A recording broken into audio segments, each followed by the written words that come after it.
진행하고 시작하도록 하겠습니다. 머리끝부터 발끝까지 어떤 종류의 통증들이 있는지 질환을 하나하나 짚어드리고 있는 중이고요. 오늘은 어깨 통증 중에서 10번째 시간인데 회전근개 파열에 대해서 얘기를 해드릴 거예요.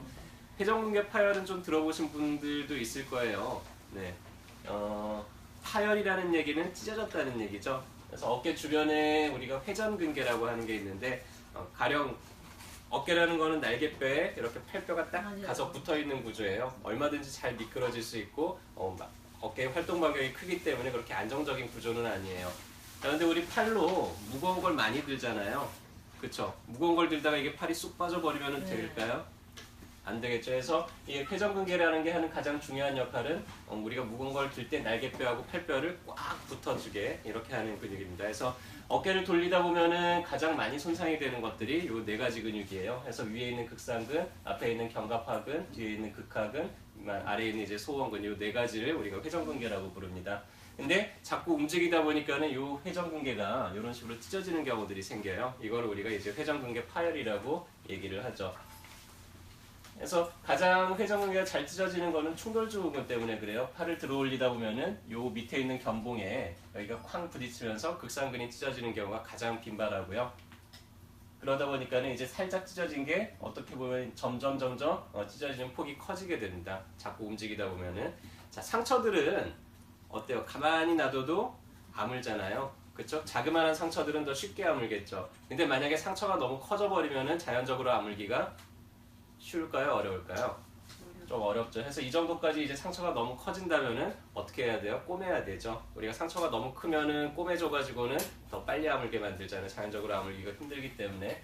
그래서 너무 파열이 심해지게 되면은 병원에서는 관절염 같은 거를 넣어서 이런 식으로 이제 꼬매주게 됩니다. 하지만은 여러분들이 만약에 이 어깨를 잘만 아낄 수 있고 무리만 하지 않는다 그러면은 웬만한 상처들은 수술하지 않고도 나을 수가 있어요. 자, 이제 회전근개가 파열이 됐을 때 나타날 수 있는 증상들, 근육이 찢어졌어요. 가만히 있을 때는 그다지 아프지 않아요. 근데 그 근육을 움직이려고 하면은 어떨까요? 아프겠죠. 자, 찢어진 방향으로 우리가 힘을 쓰게 되면은 아파요. 그래서 어느 방향으로 찢어졌느냐에 따라 다르지만은 그 방향으로 이제 힘을 쓰려고 그러면 근육이 찢어진 자리가 벌어지기 시작하면서 뜨끔한 그런 통증들이 나타납니다. 완전히 파열이 돼 버리면은 그러면 이제 또 안 아파요. 오히려 대신에 힘이 들어갈까요? 안 들어갈까요? 근육이 찢어져가지고는 그 방향으로 힘이 아예 안 들어가겠죠. 그래서 아예 안 들어가는 경우다 그러면 그 경우는 바로 수술을 해야 돼요. 찢어졌을 때는 그거는 자연적으로 붙일 수가 없습니다. 근육은 수축을 하잖아요. 자, 해서 내가 지금 이거를 수술해야 될지 말지를 판가름하는 몇 가지 기준이 있는데 그 중에 하나가 그 사람의 움직임이 제대로 잘 움직여지느냐, 이 어깨의 움직임 범위가 제대로 움직이느냐를 먼저 판단합니다. 해서 세 가지 동작이 다 되면은 수술할 필요는 없어요. 한번 따라해 볼까요? 자, 한쪽 팔이 반대편 어깨 뒤에 날개뼈를 짚을 수 있으면 괜찮아요. 잘 안 들어가요. 잘 안 돌아가는 분도 계시죠? 자, 그 다음에 팔을 등 뒤로 돌렸을 때 손끝이 반대편 날개뼈를 잡을 수 있으면 괜찮아요. 안 들어가요. 안 들어가. 그 다음에 등 뒤로 했을 때 역시 마찬가지로 반대편 날개뼈를 짚을 수, 머리 뒤로 넘기셔야 돼요. 그래서 짚을 수 있다 그러면은 괜찮습니다. 그래서 이 세 가지 동작이 다 된다 그러면은 어깨에 그렇게 큰 문제는 없는 거고요. 정말로 이게 찢어졌는지 안 찢어졌는지를 판단하는 방법 중에는 그 근육이 힘을 못 쓴다 그랬잖아요. 자, 이 방향으로 해서 극상근이 가장 많이 문제를 일으킨다 해서 다른 사람이 이거를 팡 내렸을 때 이거를 버티지를 못할 정도다 그러면은 그 경우는 수술을 우리가 좀 고려를 해봐야 되는데 누가 탕 치더라도 이거를 버틸 만큼이 된다 그러면은 그렇게 심하게 찢어진 건 아니에요. 그래서 그럴 때는 보존적으로 치료를 하게 되면은 다시 상처가 아물면서 회복이 될 수가 있습니다. 근육에 힘을 쓰지를 못한다 그랬잖아요. 그래서 우리가 그 사람이 근육이 파열이 됐는지 찢어졌는지 손상이 있는지를 확인하는 방법 중에 하나가 저항 검사예요. 그래서 그 근육 방향으로 힘을 딱 버티게 해보고 실제로 양쪽이 다 잘 버텨지는지를 확인을 해보는 거예요. 그래서 양쪽이 비슷하게 버텨진다 그러면은 손상은 없는 거겠죠.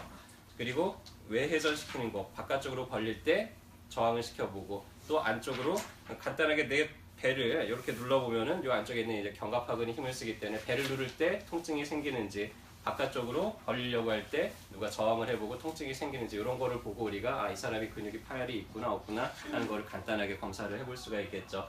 자, 만약에 이제 파열이 생겼다. 운동을 해야 될까요? 말아야 될까요? 찢어졌으면 무조건 쉬어야 돼요. 자, 근데 이 어깨가 아프면 무조건 운동해야 되는 줄 알고 아파도 그냥 참아가면서 막 운동을 하시는 분들이 있는데 저희가 쓰는 이 5분 건강하자를 준비하게 된 계기가 그런 분들이 너무 많아서 제발 좀 그럴 때는 운동하지 마세요라는 거 알려드리고 싶은데 맨날 입 아프게 이제 개인으로 얘기를 하니까 이게 너무 힘들어서 자꾸 모아놓고 이제 얘기를 드리고 하는데요. 자, 찢어졌다 그러면은 아물 때까지 무조건 쉬어야 돼요. 자, 특히 손이 어깨 밑에만 있으면 좀 안전합니다. 근데 어깨 위로 올라가기 시작하면 회전근개 어딘가가 닿기 시작을 해요. 자, 그 다음에 손이 내 몸 앞에 있을 때는 안전한데 이 손이 몸통 뒤로 가기 시작하면 회전근개 어딘가가 또 벌어지기 시작을 해요. 그래서 어깨가 파열이 된 경우, 어깨에 손상이 있는 경우는 항상 손이 내 어깨보다 밑에, 그 다음에 내 몸통 앞에 있도록 해주시는 게 좋습니다. 자, 그러면 이제 세수하는 거는 괜찮을까요? 안 괜찮을까요? 세수하는 것까지는 괜찮죠. 네. 자, 샤워기 틀고 머리 감는 거 괜찮아요? 안 괜찮아요? 네. 안 괜찮아요. 왜? 어깨보다 손이 위로 올라가잖아요. 그러니까 한 손만 가지고 감으셔야 돼요, 이런 분들은. 자, 설거지 하는 거 괜찮을까요? 네. 괜찮아요. 손이 물건도 어깨보다 손이 밑에 안 있고 올라가요. 내 몸 앞에 있잖아요. 네. 자, 설거지하고 나서 이제 접시를 싱크대 위에 올려요. 될까요? 안 될까요? 네. 아픈 팔로는 하시면 안 돼요.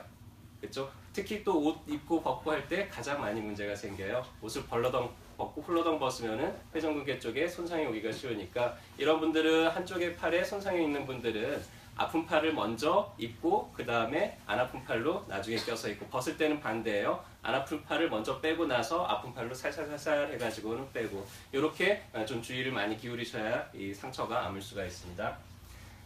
특히나 이제 어깨가 이렇게 돼 있는 분들이 손상이 더 되기가 쉬워요. 그래서 항상 라운드 숄더가 되지 않게 가슴을 좀 잘 펴고 있는 게 중요하고요. 다음에 옆으로 아픈 쪽으로 눕게 되면은 손상이 더 가중이 되겠죠. 그래서 아픈 쪽으로 돌아 눕지 않게 주의를 하시는 게 좋습니다.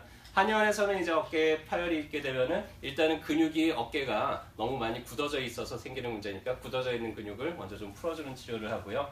다음에 찢어진 상처에다가 열을 가하면은 좀 빨리 회복이 되는 경향이 있어요. 그래서 화침이라는 거는 붉은 침을 꽂아서 손상된 부위에 직접 열을 가해줌으로써 상처가 좀 빨리 달라붙게 하는 그런 간접적인 방법이고요. 그 다음에 이제 전반적인 염증 상태라 혈행을 빨리 개선시키고 피가 잘 공급이 될수록 상처가 빨리 아물기 때문에 공독 같은 거를 쏴주면은 혈행 공급도 좋아지고 일부러 염증 반응을 조금 더 일으켜가지고는 공사가 아주 빠른 속도로 진행이 되도록 할 수 있습니다. 혹은 파열이 아주 심한 분들은 실을 직접 심어주는 방법이 있어요. 꼬매는 방법 말고 찢어진 데다가 이렇게 실을 우리 수술할 때 꼬매서 녹아지는 그 실을 심어주는 것만으로도 그게 이렇게 탄탄하게 더 빨리 붙게 할 수가 있고요.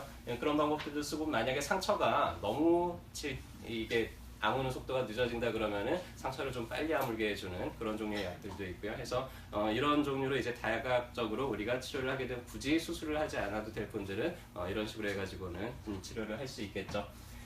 자, 오늘은 조금 길었네요. 자, 팔을 움직이는데 자꾸 어깨가 뜨끔뜨끔하고 시큰하고 해가지고 내가 팔을 제대로 못 움직이겠다. 그러면 이제 어디 가서 치료 받으시면 돼요? 어디요? 왜 어깨 동무죠? 어깨가 아프니까 어깨 동무죠. 네, 그래서 주변에 이렇게 어깨 아프시고 힘들고 하시는 분들 보시면은 저희랑 어깨 동무 하시고 저희 쪽에 같이 오시면 저희가 또 잘 진료해드리고 잘 치료해드리도록 하겠습니다. 오늘도 진료 잘 받으시고요. 건강하게 되시길 바라겠습니다.